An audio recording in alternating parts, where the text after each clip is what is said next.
I rarely use the word overwhelming, okay? Overwhelming is when life or limb are at risk. Everything else is merely whelming. When you're a consultant, people pay you to tell them what to do. And then if they don't do it, it's no skin off your nose. Okay? That's the flip response. The real response is, I could have retired. I could have sat back and, said, okay, I've had a 40-year career of sorts, and now it's time for me to relax. But again, I feel so strongly about improving the state of South Carolina, and specifically the way women are treated, that I work almost exclusively with nonprofits. I help them to think through how they raise money, to think through how they approach and nurture donors, and to think through how they manage their nonprofit organization. Consulting also allows me the freedom to do two things that I'm passionate about.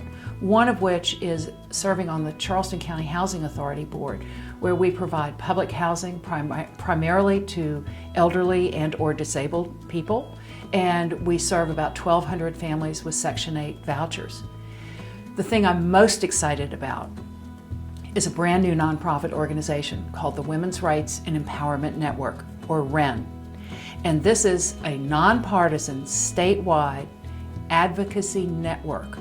And our mission is to advance the health, the economic well-being, and the rights of women and girls in South Carolina and their families. And we're doing that through outright advocacy, lobbying, working with state legislators so they understand what the bills that come before them, the ramifications that might have for women, children, and their families.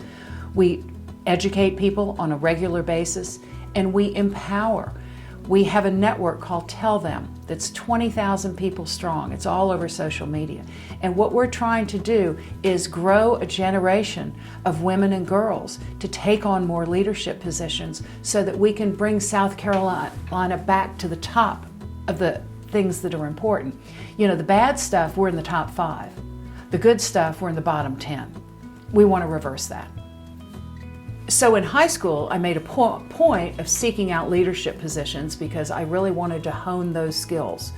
And I felt comfortable doing public speaking, so I thought, let me expand on that. So when I got to college, I majored in history and finished that major in 2 years.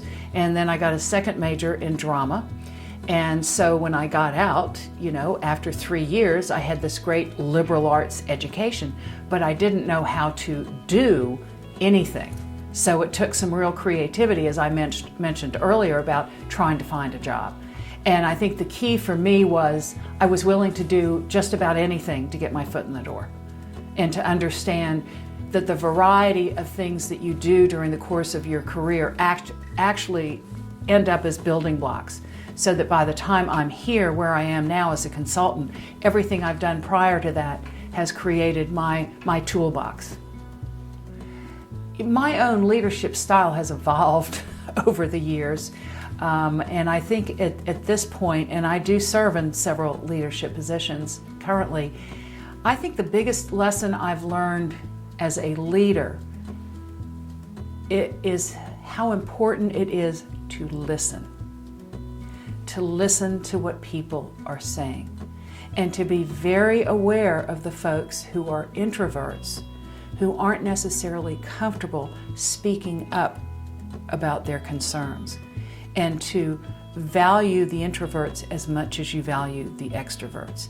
And I think that people who have worked with me would say, I'm an easygoing leader. I'm not a micromanager.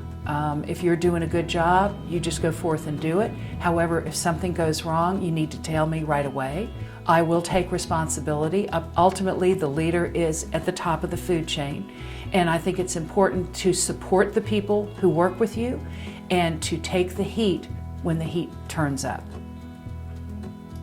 I think that recently, women have, we've always realized it, but I think now we're starting to do something about it, which is frequently when there's a group of people around a table at work, when women say things, they're not heard.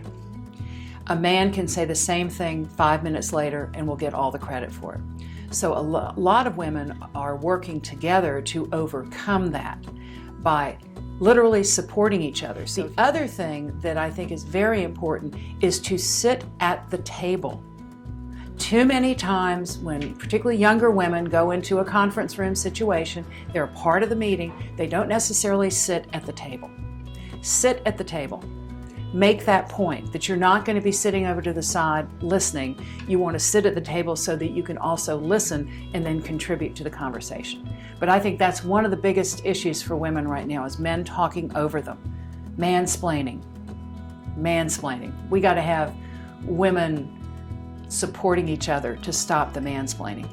Hi, I'm Jennet Robinson Alterman, and I'm a voice of the Palmetto State.